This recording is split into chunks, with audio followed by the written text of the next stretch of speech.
மலைக்கோட்டை நகரம் திருச்சியிலே இப்பொழுது கோட்டையில் அமர்ந்திருப்பவர்களை வீட்டுக்கு அனுப்பிவிட்டு நாளை பாரதிய ஜனதா கட்சியின் கூட்டணி ஆட்சி கோட்டையை பிடிக்கப் போகிறது என்பதற்கு மலைக்கோட்டையில் கூட்டம் நடந்து கொண்டிருக்கிறது. இங்கே மேடையில் அமர்ந்திருக்கும் அத்துணை தலைவர்களுக்கும் எனது வணக்கம். தம்பி அண்ணாமலை அவர்கள் இங்கே வீற்றிருக்கிறார்கள். மரியாதைக்குரிய சுதாகர் ரெட்டி அவர்கள் வீற்றிருக்கிறார்கள். மரியாதைக்குரிய நயினார் நாகேந்திரன் அவர்கள் வீற்றிருக்கிறார்கள். எல்லோரும் அதன் கூட உள்ள அனைவருக்கும் எனது வணக்கம். கருப்பு முருகானந்தம் அவர்களுக்கு முதலிலே எனது பாராட்டை நான் தெரிவித்துக் கொள்கிறேன். யார் சொன்னது திருச்சியில் கடல் இல்லை என்று?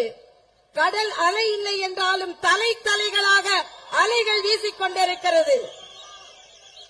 ஆக இங்கே வந்து எவ்வளவு சவால்கள் இருந்தாலும் இங்கே வந்து அமர்ந்திருக்கும் என் பாரதிய ஜனதா கட்சி தொண்டர் ஒவ்வொருவருக்கும் பாதம் தொட்டு எனது வணக்கத்தை நான் தெரிவித்துக் கொள்கிறேன். இன்னும் பல தலைவர்கள் பேச இருக்கிறார்கள். ஒன்றே ஒன்றை சொல்கிறேன். மரியாதைக்குரிய தம்பி அண்ணாமலை இங்கே அமர்ந்திருக்கிறார். அண்ணாமலை அவர்களின் அப்பா மரியாதைக்குரிய குப்புசாமி அவர்கள். குப்புசாமி அவர்களின் மகன் அண்ணாமலை அவர்களே, தம்பியே தலைமை ஏற்கவா என்று நாங்கள் சொல்கிறோம். ஆனால் நேற்றைய தினம் ஒரு கூட்டத்தை முத்துவேல் கருணாநிதியின் மகன் கூட்டியிருந்தார். அந்த கூட்டம் எப்படி நடந்தது என்பதை சற்றே சிந்தித்து பாருங்கள். நடத்தியது முத்துவேல் கருணாநிதியின் மகன். அதில் தொகுதி வரையறையை பற்றி பேசியது முத்துவேல் கருணாநிதியின் பேரன். அங்கே தீர்மானங்களை நிறைவேற்றியது முத்துவேல் கருணாநிதியின் மகள். ஆக நாங்கள் இங்கே ஒரு விவசாயியான மரியாதைக்குரிய குப்புசாமி அவர்களின் மகன் தம்பி அண்ணாமலையே தலைமை ஏற்கவா என்று சொல்லிக் கொண்டிருக்கிறோம். ஆனால் அங்கே நடத்துபவர் முத்துவேல் கருணாநிதியின் மகன், அதை முன்னிறுத்துவர் முத்துவேல் கருணாநிதியின் பேரன், தீர்மானங்களை வடிவமைப்பது முத்துவேல் கருணாநிதியின் மகள். இதுல எனக்கு 2 பேரை பார்த்தா ரொம்ப பாவமா இருந்தது. அண்ணன் டி.ஆர். பாலு அவர்கள், அண்ணன் துரைமுருகன் அவர்கள் ஓரமாக உட்கார வைக்கப்பட்டிருந்தார்கள். இதுதான் சமூக நீதியா? உங்கள் கட்சிக்குள்ளேயே சமூக நீதி இல்லை, பின்பு சமூக நீதியை பற்றி நீங்கள் பேசுகிறீர்களா? ஸ்டாலின் அவர்களே, அதை பற்றி பேசுவதற்கு உங்களுக்கு எந்த உரிமையும் இல்லை. இன்னொன்றையும் நான் சொல்கிறேன். இன்றைய காலகட்டத்தில் மரியாதைக்குரிய பாரத பிரதமர் நரேந்திர மோடி அவர்கள் சாமானிய மக்கள் கூட உயர்கல்வி கற்க வேண்டும் என்பதற்காகத்தான் புதிய கல்விக் கொள்கையை கொண்டு வந்திருக்கிறார். அதனால் மோடி அவர்களுக்கு 1 கோடி வணக்கங்களை என்னால் சொல்ல முடியும். ஆனால் திமுக எப்படி இருக்கு? ஹிந்தி தெரியாது போடா. சரி, ஹிந்தி தெரியாது போடா. அகநானூறு தெரியுமா? தெரியாது. புறநானூறு தெரியுமா? தெரியாது. 200 தெரியுமா? தெரியும்.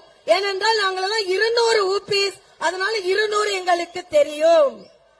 ஆக ஹிந்தி தெரியாது போடாம்பீங்க, ஆனா அகநானூறு தெரியாது, புறநானூறு தெரியாது, ஆனா 200 தெரியும். ஆனால் உங்களிடம் ஒன்றை சொல்லிக் கொள்கிறேன். ஸ்டாலின் அவர்களே, சாமானிய வீட்டு குழந்தைகள் படிக்க கூடாது, ஆனால் செல்வந்தர்கள் வீட்டு குழந்தைகள் படிக்க வேண்டும் என்று சொன்னால் உங்களுக்கு தமிழக மக்கள் மன்னிப்பே கொடுக்க மாட்டார்கள்.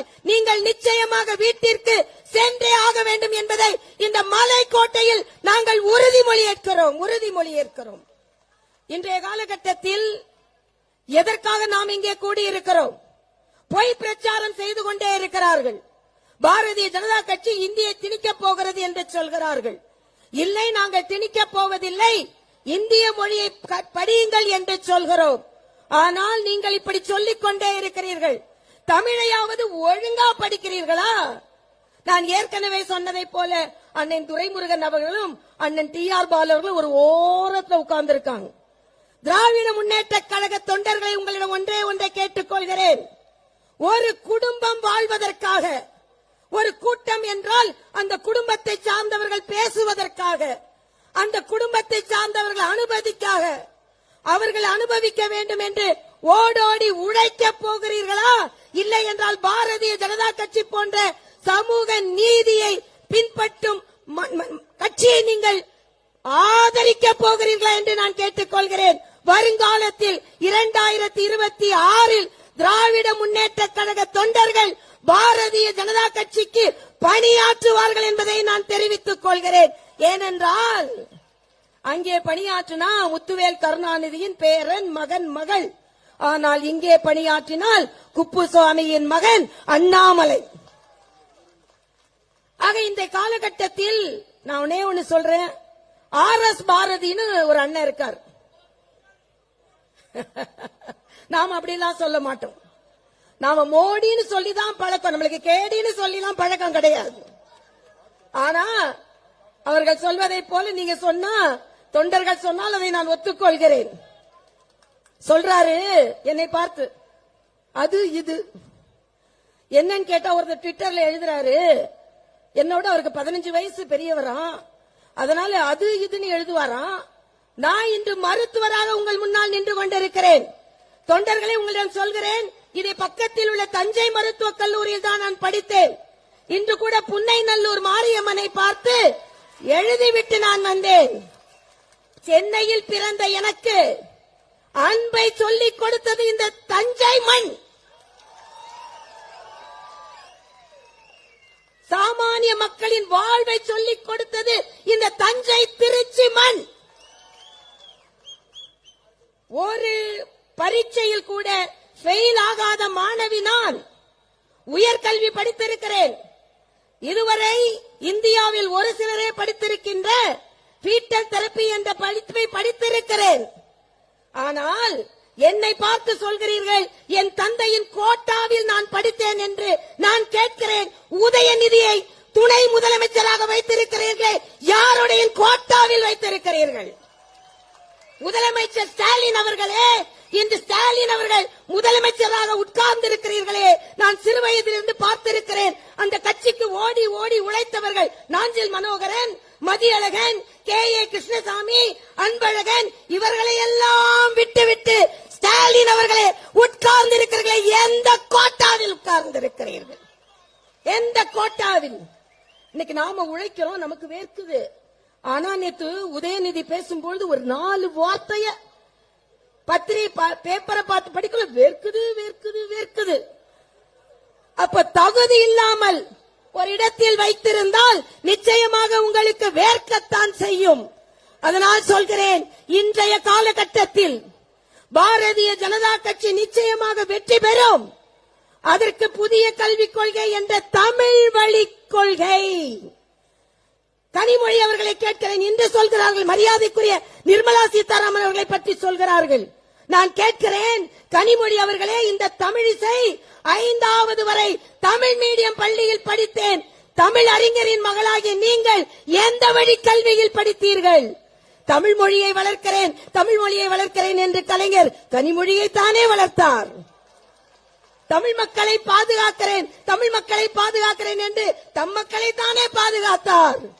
அதனால் தான் சொல்கிறேன், இந்த கோட்டை மாநகரில் இருந்து நீங்கள் கோட்டை விட போகிறீர்கள், நாங்கள் கோட்டையை பிடிக்க போகிறோம் என்று சொல்கிறேன். எல்லாரும் பேச இருப்பதால் சூரியன் உதிக்கிறதோ இல்லையோ, இலைகள் துளிர்க்கிறதோ இல்லையோ, கைகள் உயர்கிறதோ இல்லையோ, தமிழகத்தில் தாமரை மலர்ந்தே தீரும், மலர்ந்தே தீரும், மலர்ந்தே தீரும். நன்றி, வணக்கம்.